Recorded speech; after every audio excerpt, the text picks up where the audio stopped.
Hello and welcome to another wonderful, wonderful happening. I have upscaled, as you can see, I have upscaled technology and I'm now using OBS platform. So please like and share these streams. You'll find them on YouTube, Twitch, Periscope, Dailymotion, and Facebook. Today I have a wonderful, wonderful guest. This is, of course, the Inspirational Community collaboration. It is about presenting people, finding those brilliant, inspirational people and helping them to translate and bring to the forefront their wisdom for you, their essence, their service, their devotion, which is really what it's all about, service and devotion, fundamentally. That is what makes joy. That is what makes happiness. Everything else is bullshit. Okay, maybe not. But anyway, today we have Kristen and Randall Brooks with their Bhakti House Band is in the house. Woo woo woo! Bhakti House Band. And then at 3 o'clock after that we have Mr. Love, Mr. Deerheart Love, who's coming on the show. So, without further ado, let us see if I can manage this. It should be as simple as this. Simple! Hello! Hello. Hello. You are on. You are live. I am with you. We're on. Oh, it's so fun. It's so good to see your face. So nice to see you both. How are you? What's happening? Tell us about your world and yourself and your beingness. You know, it's just expanding at rapid rates. It's amazing. It's funny because, you know, whenever life seems to come into a crisis, it's like that next level of waking up occurs. Right. It reminds me of Gurji used to say, you know, pray for more problems. Right. And I used to be like, what? No. But it's, you know, it's because, you know, it's so easy to become dull. So things have been really expanding. It's like a whole new level of our dharma has been activated within our being. And yeah, it's been amazing. It's been amazing. It really has. This has been a very, very powerful quarantine time. What do you think it is, Kristen? First, you know, I want to give a space to, you know, how we met. We met at through Moses at Bhakti Fest Midwest, and you guys rocked up with a, you know, hope of finding some place to pitch and to play and stuff. And I think you were billed to play some music, but not to have a stand. And somehow you magicked one of the main stage vendors to just not turn up. And so I had this big gap next to the stage. It was like right at the stage in Midwest in Madison. And I remember I was talking about it and Moses was like, what do you think? Can you sort these guys out? They're really cool. I forgot about all that. Yeah, that's where we first met. And yeah, no, I remember meeting you and I forgot the whole booth thing. Yeah. I remember Moses is like, you need to set up here. And I was like, this is where I'm supposed to sit up. Yeah. And I don't remember all the details. I don't remember if it was an actual space. No, it was an actual space. It was a prime space. It was one of the vendors hadn't turned up, and literally I just you know it was there. It was an empty gap, and anyone who knows me knows I hate empty spaces where there should be something. You know, I'm all for empty spaces on purpose. But when there's an empty space that's supposed to be full, that's when we've got problems. So anyway, I filled it with you guys and we made a deal and you said you'd giving some of your income to charity, which was great, and blah, blah, blah. And then I remember Sridhar, who was on last week, he came by and he goes, Mark, come here. Who the hell are these guys? And I said, don't worry, Shri, they're good people. Go and talk to them. And find out. And he went and spoke to you, and he came back and said, "Yeah, it's all right. Good decision. Good decision." You know what's so funny, Mark? Yeah. Is that we didn't even know that we were playing at Midwest. Right. Until like a week before, we thought it had been too late. There wasn't any space for us. There wasn't a space for us to play because we'd gotten our stuff in too late and talked to you too late. And so we thought that we were just going out to Bhakti Fest West in California. We had no idea. And we had been working on the bus, slowly getting it done. And then we get an email saying, okay, here's your confirmed spot. Oh, yeah. And we were like, what? Because you came in the big big bus, right? Together in like a week. You came in the big school bus. Yeah. Yes, yeah. The Bhakti bus. The Bhakti bus. How's the Bhakti bus doing? Well, it needs a little love and care right now. We're going to get it cleaned up for spring so that we can do a little broadcast from there, because I love it. That's like our little apartment out back. Absolutely. And but it needs the engine needs a little tender love and care, which we're probably going to get to in the next couple of weeks, because I'm ready. When all this is over, I'm ready to get on the road. Yeah. See everybody. Yeah, exactly. So tell me about, and one of the other experiences I had with you as the group was afterwards when we went to Moses's dad's house, and we went and sat with Jacqueline, and we were by the lakes, and you and I asked you about her name, the other singer. Yes, Melissa. Melissa. You two and Melissa, and I think maybe some of your kids and whatever were there, and we were just sat by the waterfront singing Kirtan. But what I really remember is the bugs. There were mosquito bugs everywhere, and I was like hiding under sheets, and you all were just in your devotion, just not even bothered by them singing. They were in your mouth and your eyes. You were just totally... I would say tuned out, but you weren't tuned out, you were tuned in. Yes. Can you maybe talk about some of that with relation to, your calling? Yes. That was fun. I remember, we did the 108 Gayatri, and it was, and the bugs I've never had bugs like that before, but that's really what it is. It's like this outer world can become such a distraction. And, and yoga is that practice of turning inward and tuning in, and we call it the internet. Right. As opposed to the internet, it's the internet, and going to that deep, heart of the soul right there, and tuning into that, and then it's like the rest just kind of fades away. It's like you no longer you feel the suffering of being bit by bugs, right, or distracted. I felt it later. Yes. I remember we just took our scarves and we just put them over us, right, and it was a practice. It was Melissa. I was so like I was just looking through my muslin, looking through, and she was just there, and there was bugs everywhere, and it was just nothing. It was just singing. So look, what type of music do you sing, or do you perform? Do you pray? It's definitely an East meets West, and we do some kirtan, some call and response. We do some ancient mantra. We weave in some Rumi, Kabir, and but really our intention is just to draw people into the heart, to use these ancient practices and to draw people into the heart, and then to express our being to the best of our ability through this human form, this human mind. So that's really our intention. It's just drawing people in to connect to the heart, and Bhakti is powerfully committed devotion to the truth of who you are, and so to anyone using sound, nada. It's like we call it nada Bhakti. Yeah. Using a sacred sound and these ancient traditions to draw ourselves into that deeper relationship with the truth of who we are. Lovely. It's like a love affair. How did you get into this?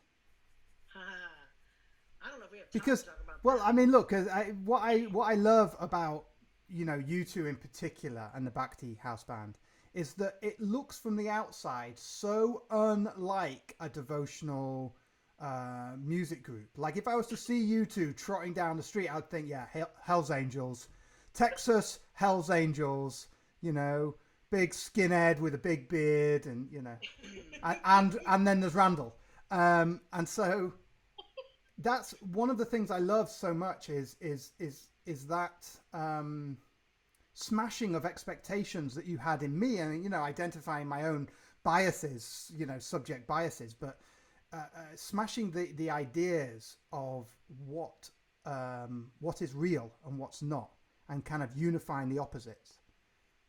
Well, I think that part of that is it's from the time we met in a space where we were wanting to face the dogma and begin to recognize the difference between the voice of dogma, the voice of the ego, and the voice of the heart.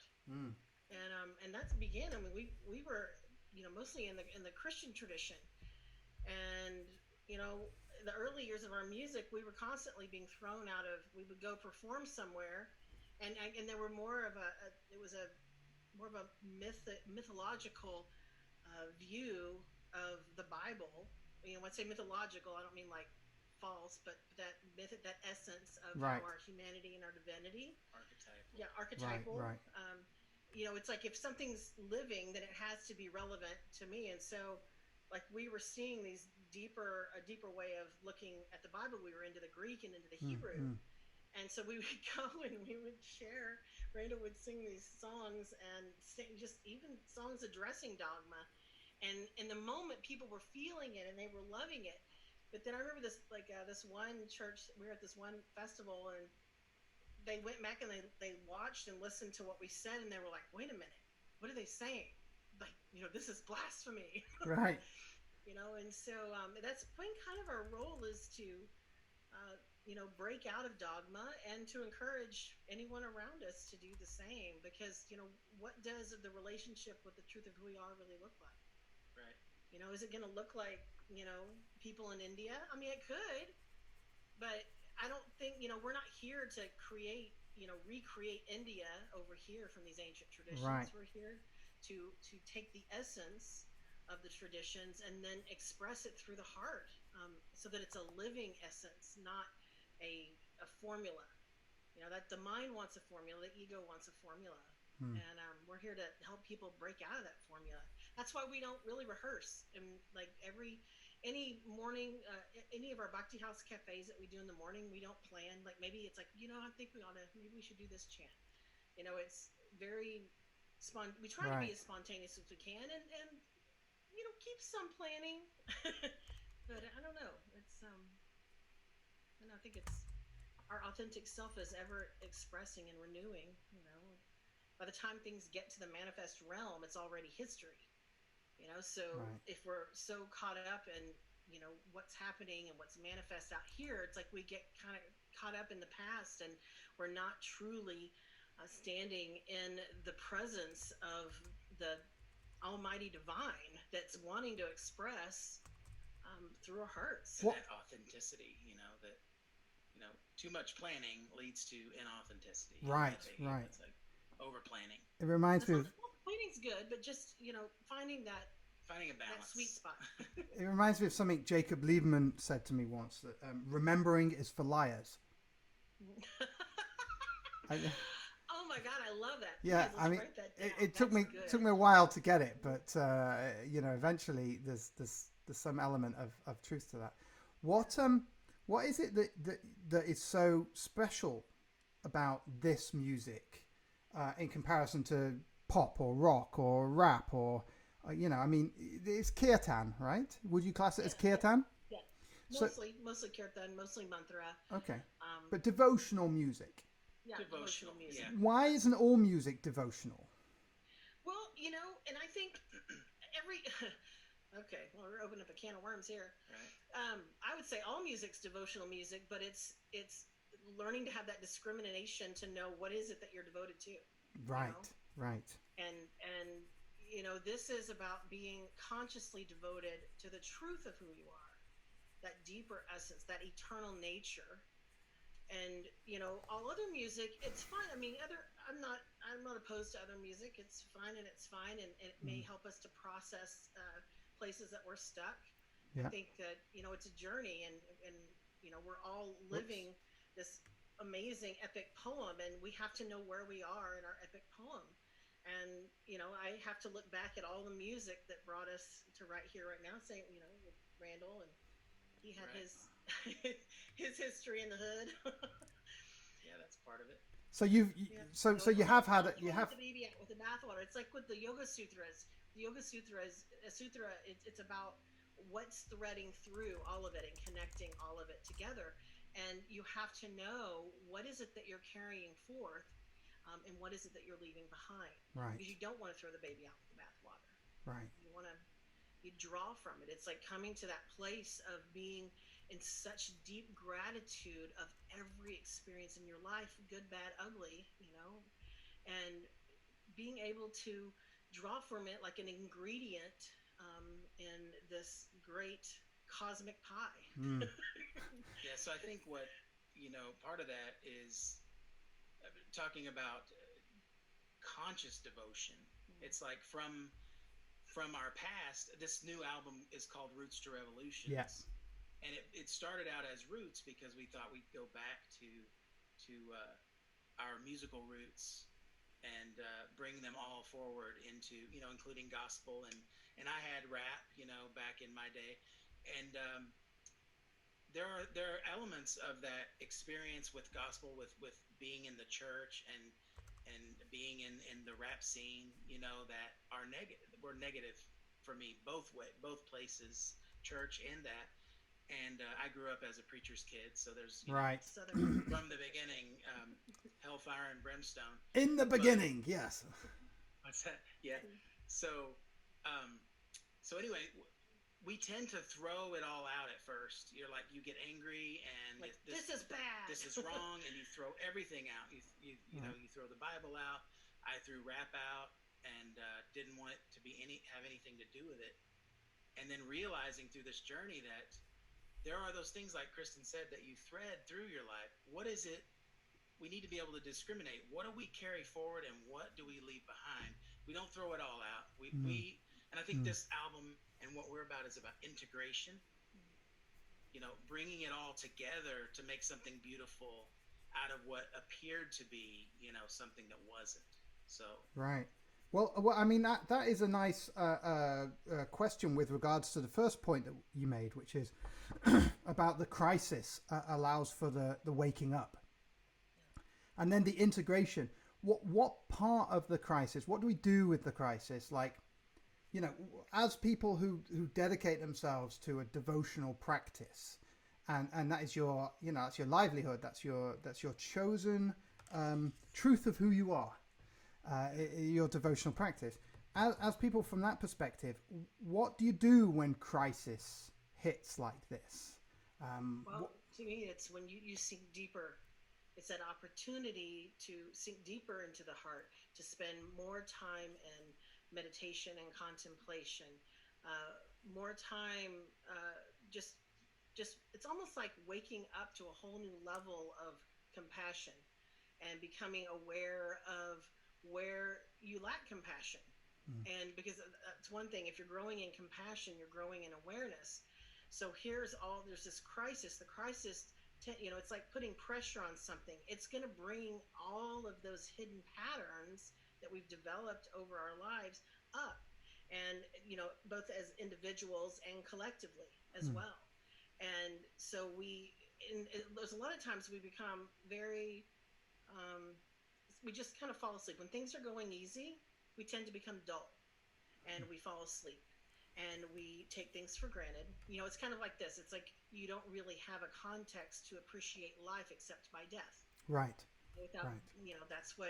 that's what gives us a context and an appreciation and gratitude for, um, a temporary experience of expressing the eternal in form. Mm, It's a beautiful and powerful thing. If we were just, living in this body forever and ever and ever and ever and ever, it's like you kind of become dull. It becomes old hat. And so this is a time where, we begin to look at what we do have, mm, and there's a series of, every week has been different. I've been, just feeling that collective consciousness, and I told Randall, I said, this is the week that people are going to start running out. The mind's going to start running out of all of its distractions, right. and the rubber's going to hit the road.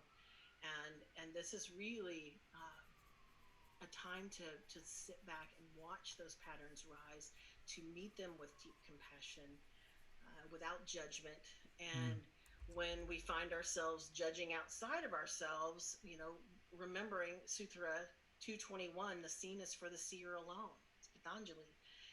What we're seeing here is for us alone. It's for our benefit, for our growth, for our evolution. And so in this crisis, it's like, don't act if it's from a place of intense emotional charge.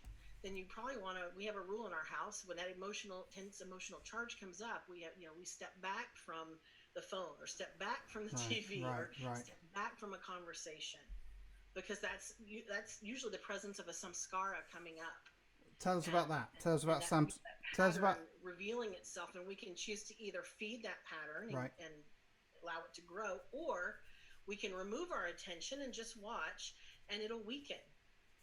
And every time that pattern comes up, from if we just step back, it'll weaken, and then we begin to see more clearly. It's not so entangled. Yeah, entangled. So at first, when you started to notice these, because the hardest thing to do is to notice shit when it's happening. Like, right. I'm fucking furious. Oh, hold on, I'm furious. I'll just step back into the stillness. Okay. Like, at first, did you use little bells? Because I was thinking about little, like people have safe words in BDSM. I was wondering if we could have conscious words or conscious sounds that you do to your partner when you see that they're lost inside the emotion. Did you do anything like that? Like, how did you help each other train to become aware? We've kind of been through the fire on all this kind of stuff. It's almost like this whole COVID thing we've been training for our whole lives. Well, you know what? I actually I have this Raise Your Words bracelet that we made. Yeah. Raise your words. I raise that up, and say, all right, like, hey, raise our words. Raise your words. It's what we're using with some of the kids. I think that just practice going through difficult times. I mean, that's how it's that's really how it comes together. For my whole life, I struggled with anxiety and depression my whole life. And when I was 20 years old, I had a major breakdown. I was in an abusive relationship with a narcissistic man, just repeating these patterns over and over again. Trying to deal with my perceived abandonment of my father, and all this stuff. And so one of the tools that I learned back then was to stop and back up and figure out where did it split off, and where was the last place I knew I had a choice. That's interesting. I like that. So you sort of you backtrack to the last time. It's almost like, where did I last put my keys? Yeah. Yes. When was the last time I knew I had it? Yes. It's like, when was the last time I knew I had peace? And it's like recapitulation. It's a powerful practice, and we practice it after every dream night and at the end of every day. To recapitulate, because when you recapitulate, when you step back and you walk through it, then you start to notice patterns, and so when you figure out, okay, this is where I got off. Then you remember, if I, and then once you figure out where you got off, you step back again.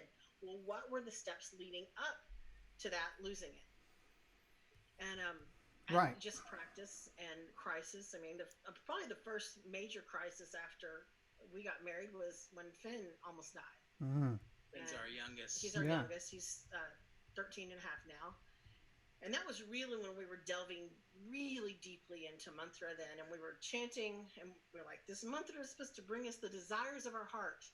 Right. And then all this stuff started happening. I had a nonprofit cheerleading organization, and the moms were like crazy psycho, and cheerleader mums. Who could have predicted that? It was just nuts. But I ended up, I was pregnant, and I ended up on bed rest because I was having issues with my pregnancy, and it really, it's like just caused all these problems. But, in hindsight, realizing that, the deepest desires of our heart is to know, to commune with, and to express that beautiful relationship with the truth of who we are. That's the deepest, and whatever it takes, it took me almost losing a child. I mean, that's how it was. Yeah. That was the first lesson in surrender.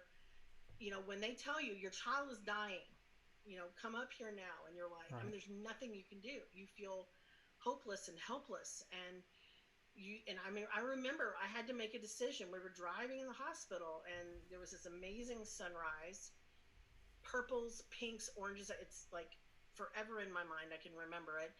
And I had to make a decision. I can either get wrapped up in the visions of baby funerals and baby coffins, and oh my God, how am I going to live the rest of my life without my son? Or I could choose to be present as possible with him for the short time that I had left. And I thought, I need to be there for him. That's what he deserves. Right. And in that, there was this sudden surge of bliss that came in that surrender. And I felt in my being, if he chooses to leave the body, there's nothing that can separate us. Nothing. I mean, it was like this revelation. It wasn't like I tried to feel this way. It was just, it was almost like in that choosing to be present, that truth came up through the heart to say, if he chooses to go, it's for your highest good. Right. And it's going to be better for you and for the world and for him. And standing in that and releasing all resistance to it. I mean, it was crazy. I remember sitting there going, how can I be feeling bliss when I'm going to say goodbye to my son? It was very... And so that was part of the training. Yeah, that was a huge part of the training. For this. There were others And the way since then, but... Tell us about, you mentioned this term samskara. Tell us about what that is. So samskaras, there are those patterns of energy in our being, in our consciousness, that can be positive or negative, either one. But when we have a samskara, especially, what happens is during a trauma, we create some kind of pattern so that we can survive, and it's beneficial at the time. It keeps us alive. The problem is that the mind loves to put everything in a box. So the mind's like, okay, when anything that feels like this happens, this is the pattern that needs to come up and save you. Right. And so that it strengthens. I mean, I still have them. There's one around a car wreck. I died in a car wreck when I was 18, and they had to revive me, and it was all it was pretty intense. But like every time Randall slows down suddenly in a car, I still find myself going, and I became very aware of it. Like I might even know what he's doing. I might be on my phone, but like there's this automatic pattern in my breath that I'm like, wow, it's still there, you know? And so I just have to stop and put my hand over my heart and, just give myself love. And I think it's really more about, when we see one standing there in compassion, seeing these patterns, it's like a fractured part of our inner child that wants to be heard, that wants to be loved, that wants to be taken care of. And I don't know. Did I answer your question? Yeah, I mean, you look at it, it's a difficult question. Some philosophers have been arguing over it for eons, and now in the modern world, it's even more difficult. But the fractured part of self, because it does seem like there's an integration of everything here. That's the way to evolve. That's the way to to have union. I mean, yoga is the word union, which I changed. You had that the type of music you do is the yoga of sacred sound. Found in conscious devotion. Right. Found in conscious devotion. I put that it's the union with sacred sound found in devotion. Yeah. I love that. Because I mean that's what yoga means. It's the union, right? So it seems like people who are resisting all their negative sides, their fractured parts, are the ones who are finding it most difficult at this time. Very true. Very true. And I know. I mean, it happens. I mean, it's like we don't like it. We want to resist what we think is bad and scary and dark. And ooh, what if I delve into myself and I find out I'm a bad person? Or we're terrified of the unknown. Yeah. And but that's where the magic happens. And one of the things that I started doing to help with my anxiety many years ago was our first Nada yoga teacher 25 years ago, he gave us a meditation on the Anahata Nada, which is the unstruck song of the heart. It's that it manifests as a ringing or a buzzing in the ears. A lot of people will call it tinnitus. That's usually your inner voice screaming out at you. Yeah. There's Maybe turn that lower. I need to quiet. Yes, be quiet. Ching! There's money. Cha-ching! I know. How do I get this off? Okay, here we go. There we now go. We won't be bothered. Okay, good. But it's what I started doing was when he would have us meditate on the sound, and that's all we did. And at the time, we were like, okay, meditate on the nadam, and or the sound of silence, right. and it was great. We did it, but it took 13 years of practice before I was like, oh my God, this is the most sacred meditation ever. Like, I had to write to him and apologize for my ignorance and my lack of reverence, out of ignorance. And we had this beautiful conversation. And so one of the things that I used was I would imagine this sound, this nadam. I would turn my attention to that sound within, and I would imagine it as a very compassionate being, sitting in a chair. It could be God or Jesus or Buddha or any of the myriad of different gods and goddesses, or it might be a grandmother or a mother figure. And so I would bring this child, like anxiety became a child. Right. And I would take anxiety by the hand, because you're not going to deny a child, and shut a child out. Right. And so I would take, anxiety by the hand, and I would imagine it as a child, and I would set it in the lap of this compassionate being and just surrender it, and as many times as it took. And typically within 5 minutes of practicing this, the anxiety would dissipate completely. Interesting. I mean, I definitely, we've talked about on the show the notion of archetypes and embodying the different archetypes, the gods, the goddesses, the deities, whatever you need, to allow your emotions a kind of separation from self, so that they can be expressed. They can be like, yes, Shiva is angry now. It's like, okay. And that way gives you this ability, a space, actually, funnily enough, space between the emotion and you, so that there's a thing. But what you were doing there was even more interesting, because you were bringing in a third dimension. And as I say, the smallest number is 3, because you've got, you've got the not you, and then you've got the you, not you interaction. So the smallest number is 3, and what you're doing there with the benevolent being is like you're creating the triad, the trinity inside yourself there. And that's lovely, Mark. That's lovely. And I like the way you put it. Patty was talking about the loving the magic of uncertainty. Oh, yes. Do you think that's powerful? The uncertainty. Do you think there's a surrender that happens inside that? Absolutely. I mean, and the more that you practice it, it's almost life becomes exhilarating. It's like suddenly your dharma begins to wake up. See, when you look at the Ramayana, which is our favorite, and Rama, here he's about to inherit his father's kingdom, right? But Joseph Campbell always tells us you have to face the father representing our conditioning from our parents, our society, teachers, culture, whatever. And so he wasn't meant to inherit his father's kingdom. He had to be exiled into the forest, and the forest represents the unknown. It represents uncertainty.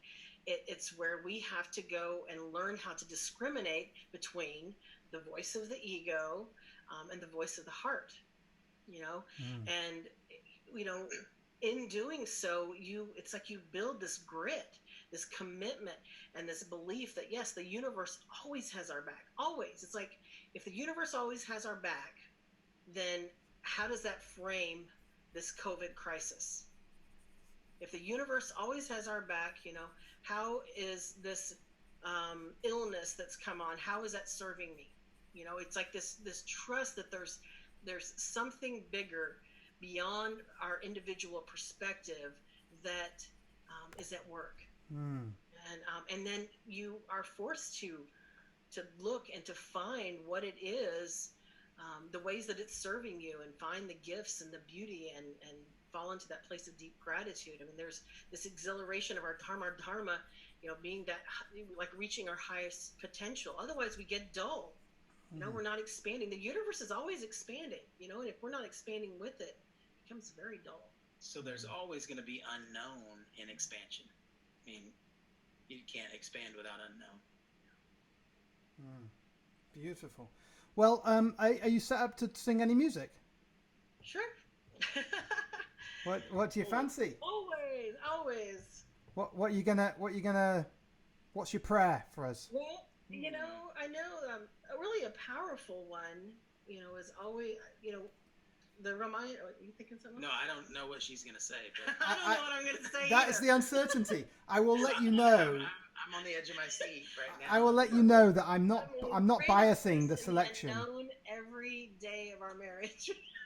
I don't want to bias the selection, but when you sent me Lord of the Dance, it was just on repeat constantly. Aww. On repeat constantly. I love that. I love that. Yeah. Ooh, have we played that in a while? Do you remember it? Oh yeah, I can play it. No, but I didn't mean it to be a request. Play whatever's strong in your heart. And there won't be any drums to it, but so it'll be more mellow than than normal probably. Yeah. It doesn't matter. What do you think? Yeah, let's see. What do you want to do? Are we influenced by Mark? No, don't be influenced by me. Well, you know what? I mean, we've got a little time. We might have time to do. You might have time to do two. You've got about 20 minutes. Okay. You want to? I mean, why don't we start with Rama and Sita? Just because I love the Ramayana, and it's really so much of what we're all going through, and it's the story of how we come to hear the voice of our heart, the voice of our dharma, that blueprint for reaching our highest potential in human form, and in that expression of the eternal through human form, and how he has to face Ravana representing our ego and that unsubmitted dogma within us, that's really wants to stay stagnant. And I don't know, to me it's good. So in this, we love to take the archetypes to a whole new level. It's like, seriously, it's one of those things that when you jump into the Ramayana, there's always a deeper message, and it's like everybody's questions during this last 42 days of doing our morning sessions has brought even more about. And so I don't know, I think getting more deeply in touch with our dharma, beginning with that, and hearing the voice of our heart. Good. So it goes Ram. Oh yeah, let's do tempera. I'll try tempera. Rama's prayer, Sita's prayer. Yeah, sure. Okay. Sounds good. So it goes like this. It's a call and response. So sing along. Ram, Ram, Sita, Ram. So Mark, you may need to turn your mic off because it'll cut. We found it cuts in and out on the music. Okay, I'm doing it. Maybe during it. Yeah. He probably knows better. Okay. Well, I know. Sorry. How's that? I know people are Can you hear me? about that. All right. Oh, okay. I'm going to cut off. Ram, Ram, Sita, Ram, Bolo, Bolo, Hanuman. Ram, Ram, Sita, Ram, Bolo, Bolo, Hanuman. Jai, Jai, Sita, Ram, Jai, Jai, Hanuman. Jai, Jai, Sita, Ram, Jai, Jai, Hanuman. So here we are calling forth and evoking our dharma, Rama representing our dharma, and Sita representing that our capacity and the expression, birthing our dharma into the world. And in the story, they become separated by Ravana, who represents that unsubmitted part of our ego. And Hanuman is the great monkey king, monkey god, who comes in. He represents devotion and bringing them together. So one of the things that drew us into Ramayana was when they